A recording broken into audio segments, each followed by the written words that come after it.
Bike വാങ്ങാനെന്ന വ്യാജേന ഉടമസ്ഥരുടെ അടുത്തെത്തി test drive എന്ന പേരിൽ ബൈക്ക് മോഷ്ടിച്ച് കടന്നിരുന്ന മോഷ്ടാവിനെ ബാംഗ്ലൂർ പോലീസ് അറസ്റ്റ് ചെയ്തത് കുറച്ചു ദിവസങ്ങൾക്ക് മുൻപാണ്.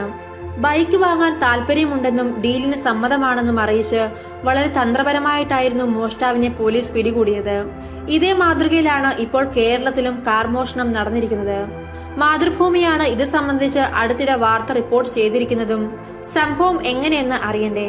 തിരുവനന്തപുരം ജില്ലയിലെ ആറ്റിങ്ങൽ സ്വദേശിയും മലപ്പുറം പാണ്ടിക്കാട്ട് IRB ക്യാമ്പ് ജീവനക്കാരനുമായ സനൽ തന്റെ സ്വിഫ്റ്റ് കാർ വിൽക്കുന്നതിനായി OLX വഴി പരസ്യം ചെയ്തിരുന്നു. ഈ പരസ്യം കണ്ടിട്ട് മലപ്പുറം ജില്ലയിലെ പാണ്ടിക്കാട് നിന്നും ഒരാൾ സനലിനെ ബന്ധപ്പെടുകയും കാർ വാങ്ങുവാൻ ആഗ്രഹം പ്രകടിപ്പിക്കുകയും ചെയ്തു. ജൂലൈ 23-ന് സനൽ കാറുമായി വാങ്ങുന്നയാളെ കാണുവാൻ പാണ്ടിക്കാട് പറഞ്ഞ സ്ഥലത്ത് എത്തിച്ചേർന്നു. വാങ്ങുവാൻ വന്നയാൾക്ക് കാർ നേരിൽ കണ്ട് ഇഷ്ടപ്പെടുകയും ഒരു ടെസ്റ്റ് ഡ്രൈവ് ചെയ്തു നോക്കണമെന്ന് ആവശ്യപ്പെടുകയും ചെയ്തു. സനൽ കാർ ടെസ്റ്റ് ഡ്രൈവിംഗിനായി അദ്ദേഹത്തിന് നൽകി. എന്നാൽ ടെസ്റ്റ് ഡ്രൈവിംഗിനായി എത്തിയ ആൾ അവസാനം ഡ്രൈവിംഗിനിടെ കാറുമായി കടന്നുകളഞ്ഞു. സനൽ ഉടൻ പാണ്ടിക്കാട് പോലീസ് സ്റ്റേഷനിൽ പരാതി നൽകുകയും ചെയ്തു. മോഷ്ടാവ് ഇതിനിടയിൽ കാറിന്റെ നമ്പർ പ്ലേറ്റും GPS മാറ്റുകയും ചെയ്തു.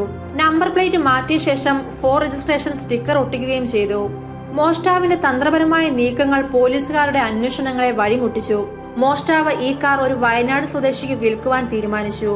എന്നാൽ കാർ വാങ്ങുന്നതിന് മുൻപ് വയനാട് സ്വദേശി നടത്തിയ പരിശോധനയിൽ കാറിൽ നിന്നും രജിസ്ട്രേഷൻ സർട്ടിഫിക്കറ്റ് ലഭിച്ചു. അതിലുണ്ടായിരുന്ന ഉടമയായ സനലിന്റെ നമ്പറിലേക്ക് അദ്ദേഹം ബന്ധപ്പെട്ടു. സംഭവം മോഷണമുതലാണെന്ന് മനസ്സിലാക്കിയ വയനാട് സ്വദേശി കാർ വാങ്ങുന്നതിൽ നിന്നും പിന്മാറി. എന്നാൽ കള്ളനെ പിടിച്ചുവെക്കുവാൻ അദ്ദേഹത്തിന് കഴിഞ്ഞില്ല. ഈ കാര്യം സനൽ പോലീസിനെ അറിയിക്കുകയും ചെയ്തു. ഇതോടെ മുക്കം പോലീസ് സ്റ്റേഷനിലെ ഉദ്യോഗസ്ഥർ കള്ളനെ കാർ വാങ്ങുവാനാണെന്ന വ്യാജേന ബന്ധപ്പെട്ടു. കാസർഗോഡ് നീലേശ്വരം സ്വദേശി എന്ന പേരിലായിരുന്നു പോലീസ് കള്ളനെ ബന്ധപ്പെട്ടത്. കാർ വാങ്ങുന്നതിന് മുൻപ് പരിശോധിക്കുന്നതിനായി നീലേശ്വരത്ത് എത്തിക്കാമെന്നും മോഷ്ടാവ് സമ്മതിക്കുകയും ചെയ്തു. അടുത്ത ദിവസം തന്നെ മോഷ്ടാവ് കാറുമായി നീലേശ്വരത്ത് എത്തിച്ചേർന്നു. രണ്ടുപേർ കാറിൽ ഉണ്ടായിരുന്നതായാണ് റിപ്പോർട്ട്. ഇവരെയും മുക്കം പോലീസ് അറസ്റ്റ് ചെയ്തു. എന്നാൽ ഇക്കൂട്ടത്തിൽ കാർ മോഷ്ടിച്ച വ്യക്തി ഉണ്ടായിരുന്നില്ല. ഇയാൾക്കായുള്ള അന്വേഷണം ഊർജിതമാക്കിയതായി പോലീസ് പറഞ്ഞു. മുക്കം പോലീസ് സ്റ്റേഷന് പരിധിയിൽ തന്നെ ഇയാൾ ഉണ്ടെന്നാണ് പോലീസിന്റെ നിഗമനം.